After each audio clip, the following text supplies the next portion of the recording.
Well, I think Israel's faith was flexible because in the Old Testament we're seeing movement over time. There are some Psalms, for example, that express utter confidence in God showing up to rescue them.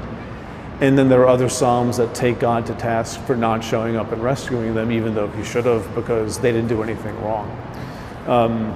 Psalm 89 is a favorite Psalm of mine, which is fairly long, but the punchline is, God, you said you would always be with us. You would always have a son of David sitting on the throne in Israel, in Jerusalem. And then they went into exile, which means there is no Jerusalem, there's no temple, there's no throne, there's no king, there's nothing. They're done. They're in Babylon. They're captive in foreign soil. And the psalmist essentially says, you lied. You said this would happen and it didn't. See, it's Israel's experiences over time that caused them to think about God and to articulate God's nature differently. And to me, that is such an utterly valuable thing to keep in mind, that our experiences in life actually do affect how we think about God. And that may be exactly the point. It's not keep our experiences at bay because they're subjective, just read the Bible, you have all the answers. No, sometimes life and Bible collide for us as they did for the Israelites. Yeah, okay, wow, that's wonderful.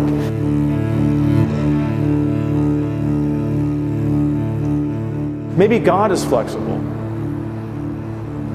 I don't know. So you are part of, you haven't been kicked out of every church for saying? No. There are plenty of churches that are fine with that. You just have to find them. And see, that's the other thing too, because there are many iterations of the Christian faith, and I think they're genuine. There are people that I disagree with strongly, but they have genuine Christian faith. They just don't articulate things that make any sense to me whatsoever. But that doesn't mean they're not followers of Jesus. And there are people on maybe another end of the spectrum that I might disagree with on some things. But again, that's not my place to say you're inside and you're outside. Other people can take that responsibility if they want it. I have no interest in doing that. I got my own problems, right? I'm not trying to build walls between myself and other people.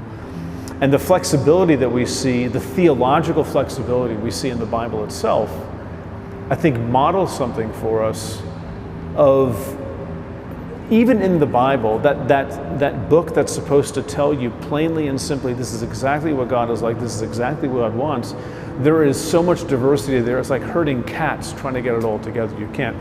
There are trajectories that fit together nicely. I think at the end of the day, it's very, very valid to say that God is fundamentally love rather than God is fundamentally vindictive.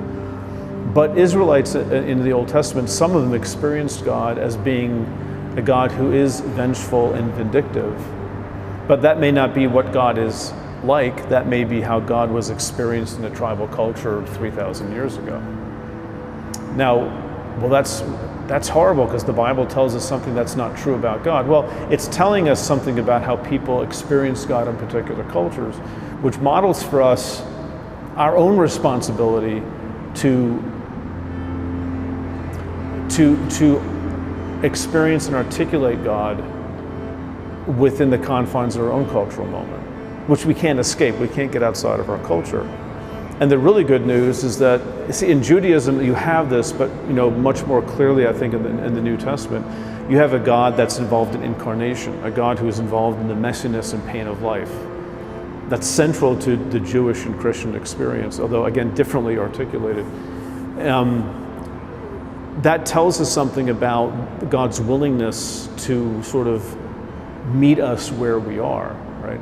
And I can't help the fact that I was born in 1961 of German immigrant parents in New Jersey. I can't help the fact of just the person that I am. I didn't have control over those experiences. And so I'm going to do my best to think,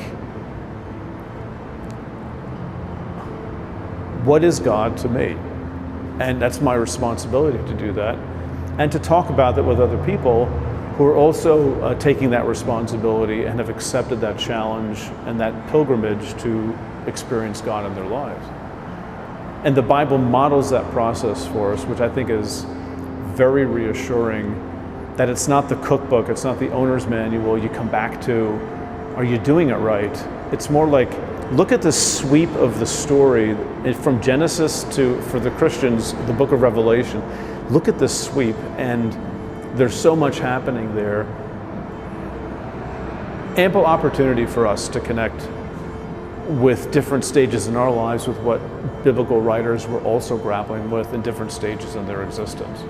And again, I think that's a very real book. It's not a cosmic rule book. Like Bill Maher says, God's big book of bad rules. I get it. If you think of the Bible that way, it is a big book of bad rules because it says stuff that we would never think of doing. But ancient cultures and ancient context, and they're articulating God in ways that develop and have trajectories. And I think we're called to do that as well, to sort of continue that tradition of immediate communing with God. The difference is that we do have this book that's modeling this for us. You know, David didn't have a book. You know, they probably didn't have a book until maybe just a couple hundred years before Christ. We have this book, we have this record of this ancient grappling with God, some of which is beautifully triumphant and glorious and uplifting, and some of which is just down in the dirt, like the writer of Psalm 88 is so despondent about God's absolute absence in his life that the psalm ends, "Darkness is my companion." End of psalm. That's it. Great. Right? Good night. Our God is an awesome God. Right. Who is sometimes absent. And not just felt absent. You know, I think if God feels absent, what we hear most often, well, I shouldn't say that, what I have heard, and I know other people have heard, is if God feels absent to you, you moved. Like it's all your fault, right? All I can say is read the Bible, read the Psalms, read the book of Job. I didn't move an inch.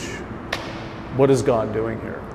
And people have been grappling with the absence of God for a very, very long time. Even if absence is the right word, I don't know.